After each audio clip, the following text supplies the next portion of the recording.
Hey everybody, it's Lara. I'm here in northern Italy, and I just want to send a huge thank you to so many of you that reached out to me and just checked in, and it means so much, and I'm so grateful to all the kindness. It's been so fun to connect with some of you that maybe I hadn't in a while, and so thank you, thank you, thank you. I think more of that needs to happen, not just with me, but everyone. I think we need to just stay virtually connected as much as we can with FaceTime and phone calls and whatever. Let's stay connected because it means a lot. It definitely has meant a lot to me. So thank you. I've had a few people ask what's life like in lockdown, and the number one word that comes to mind for me is inconvenient. It's just inconvenient. It's not terrible. I'll talk about a little bit some of the things that I've been doing in lockdown, but it's a little just unnerving when I drive somewhere. I have to present a document as to who I am, self-identify, and then reasoning I'm out. And the only three reasons we can be out is for work, medical emergencies, or necessities like groceries. If it's outside that, they will frown and may even fine me. So it's inconvenient. I went to the grocery store. I had to wait outside for about 40 minutes while each person goes in and does their shopping. I think they let 3 or 4 people in at a time to do their shopping, and so it takes a while. I had to stand 3 feet from anyone that I was shopping near. It's just inconvenient. It's not. I can't quickly run into the grocery store anymore. That's so you make a list like I normally do and do what you can. And of course, as I've mentioned, some of you have seen that they at night they do the polizia come around and just they're not telling us to be inside. They're just saying please be socially responsible. Be indoors now. There shouldn't really be any reason why you're out because everything's closed. And so that's kind of what that noise is at night, and it's just unnerving. It's a little eerie. But they're just saying, please go indoors now. Everything's shutting down, and that's all they're saying. So it's just different. It's just different. I think it's we've got a couple more weeks of that, and then hopefully this will ride out. The other thing I've been asked is what I think needs to happen next, and I hesitate to say this because I'm not a medical doctor. I have been reading a lot out of self-preservation, but I do think there are 3 things that other countries and cultures can be doing now in order to mitigate the exposure and the spread of this virus. And number one, unfortunately, is to be social distancing and even social isolation, which I hate saying that, but it's really physically, you need to be indoors and cut back on your exposure with being around other people. And that probably needs to happen, at least in America today.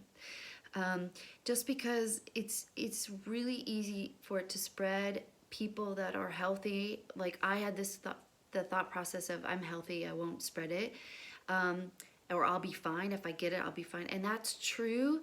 But unfortunately, when you do have it, or if you're not even sure you have it, you're inadvertently giving it to loved ones, neighbors, friends, and some of those people are, they won't be able to handle the virus. Their immune systems are not as healthy. They're at risk. So that's why I think is the time to be socially responsible starting today. Just be socially responsible. If you're unwell, just stay indoors and heal and take care of yourself and reduce the exposure you might be giving to other people. Wash your hands, wash your hands, wash your hands. You guys, my hands are cracking. I wash my hands so much. But it's actually going to take that. Maybe moisturize also. But I wash my hands, and what that means is when I leave for the day, I wash my hands before I leave. I'll get in my car, I'll sanitize. I get back in my car, I definitely sanitize. If I sit down to dinner, I'll do a little sanitizer. I'll eat my meal, enjoy. When I'm done, I'll sanitize. So it's just when I come home, I'll wash my hands. So it's just really trying to reduce the exposure of that virus on your hands, which is what is spreading it. It gets on your hands, and then you touch things, and then other people touch things, and they have it, and it's done. It's being spread.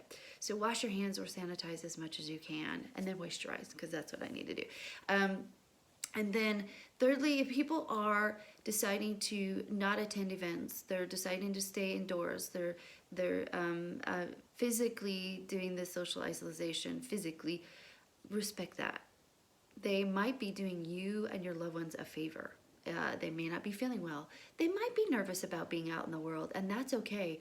It really is what it's going to take, in my opinion, to reduce the exposure so that America doesn't have to go in lockdown also, so that we can at least reduce some of the effects on the economy long term. Unfortunately, short term it's going to affect things, and I know, but long term, let's get over this hump. Let's get it resolved and close it out and take care of yourself so we can come back even stronger and spend and support businesses when we've weathered the storm.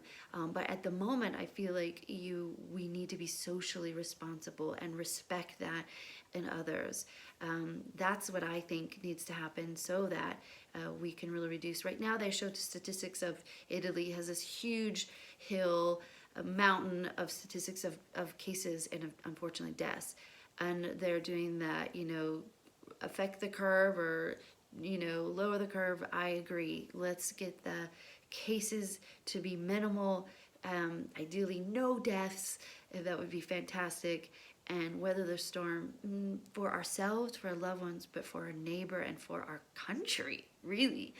I think that needs to happen today, and then we'll be fine. And lastly, the things that I've been doing at home, it's the gift is I've been writing, I've been doing yoga,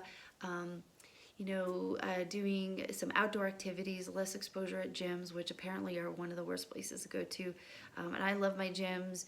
I love going to the gym, and those are the places that I actually worry about. So if they can do virtual classes, do that, and then just get outdoors or do your yoga, do your body weight workouts, whatever you can for now.